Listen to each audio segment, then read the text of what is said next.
gameranx presents another episode of Before You Buy, the show where we give you some of our straight-up gameplay and our thoughts on the latest games releasing. As always, I'm your guy, Jake Baldino, and I apologize, I'm very sick. My voice probably sounds worse than it usually does. But let's talk about Ghost Recon Wildlands. This is a difficult game to play as an old-school fan of the series. But if you're like me, you just gotta get that out of the way right now. This does not really feel like a Ghost Recon game much at all.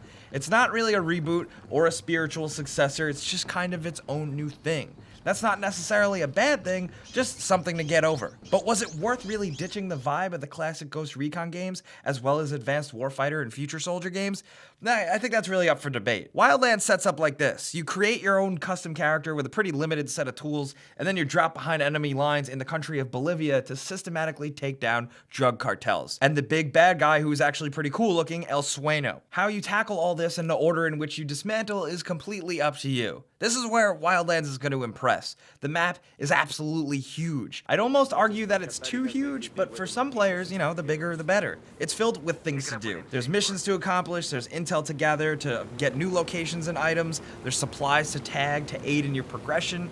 There's really no issue here about things ever really being boring. There's always something to do in Wildlands. That's just how it's designed. It also feels more like a Ubisoft map-filled Far Cry style game, more than something like The Division, which is honestly what I was expecting it to feel like. This is gonna make or break it right here for some people. There is seriously a lot here, but at least thankfully, the large size does give way to plenty of visual variety in the environments. There's a lot of different biomes that you're gonna be dealing with here. They've basically made an entire Bolivia with mountains, streams, jungles, frozen areas, cities, small towns, deserts, basically everything. Of course, it's exaggerated because it's a video game, but there's just a lot going on here, and exploring it can be kind of fun. You'll definitely realize how big it all is the first time you fly up in a plane or a helicopter. It has 20-ish regions to conquer, and each one can take an hour or so depending on the difficulty. But I definitely recommend playing on a harder difficulty mode for like more of a real Ghost Recon feeling experience, at least something like that. Even still, mechanically, Wildlands is more simplistic than I was hoping. Thankfully though, it still manages to feel somewhat tactical compared to your average shooter of this generation. You know, encounters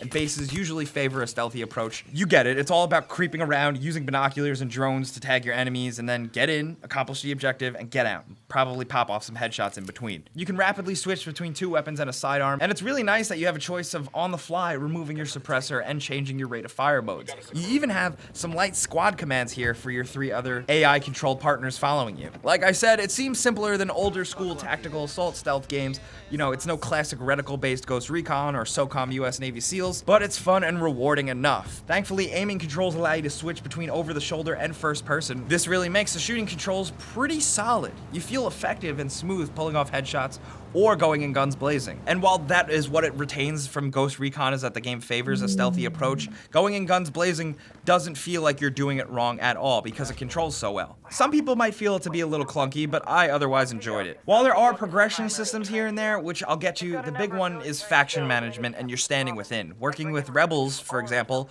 nets you more abilities to call in, which all worked pretty well and incentivized me at least to work towards them. But as much as there is to do, scenarios within the narrative often really take themselves very seriously, despite the rest of the game coming off kind of as lighthearted and fun. Stealing a Lamborghini from a drug dealer in an early mission should be crazy and fun and silly, but the moments kind of fall flat, I think mostly due to the non-existent characters. They're just boring with some mostly lame voice acting. Thankfully though, it can mostly be ignored. You know what you have to do. I did encounter quite a variety of bugs on PS4 though, getting stuck in environments and clipping through vehicles, but really the biggest offender here is the team AI. While they are a pretty good shot, the majority of the time they're extremely dumb, and I noticed that getting into vehicles really becomes a chore very quickly. But this is where the good stuff comes in. You should really kick those AI teammates to the curb on their ass, because drop in, drop out co-op works great here. You barely have to even think about it before being matched up with friends or randoms. It all works pretty seamlessly and smartly with minimal lag or matchmaking issues, at least so far. While I noticed it's a 4-player squad-based game, if you're only playing with one friend, the game doesn't populate the other 2 characters with AI, you're just on your own. And it's funny because you hear some of the dialogue from non-existent characters that aren't even in the game sometimes. Other than that, the game takes the multiplayer approach into account very well. The game's enemies repopulate based on how many friends you're playing with, and then good times are to be had. Some people think this is a weakness, and sometimes it is, but I truly think Ghost Recon Wildlands is much better with friends. It basically saves the game. This is where the game can get both highly tactical and incredibly goofy, which I think is a nice balance. Spotting enemies with friends is easier, and you feel badass when you're communicating and dominating through an encounter. Then in the next second, you're all skydiving out of a plane, free falling and parachuting into an enemy base, or driving a dirt bike down a mountain. This stuff is where the game completely kicks a bit of ass. Although the driving mechanics are kind of clunky at best. Of course, you can always adjust sensitivity, but it still just comes down to poor mechanics. Except for steering the dirt bike. I think they nailed that, and it feels really cool. I think this game is for a very specific type of player. The thing that ultimately turned me off were the progression systems. They weren't really enticing or engaging enough. Getting new equipment parts and customizing your gun to your liking down to individual parts and components is pretty awesome,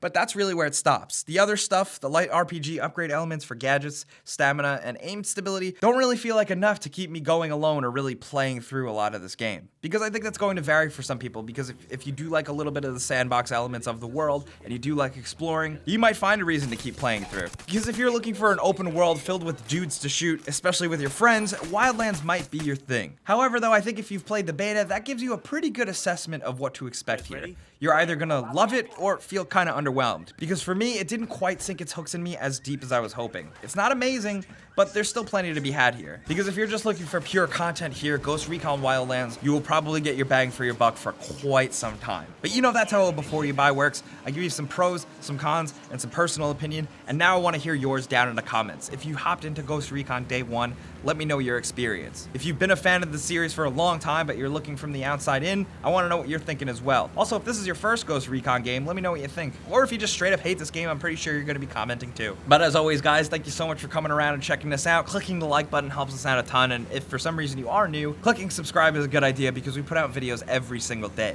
But as always, thanks for watching, and we'll see you guys next time.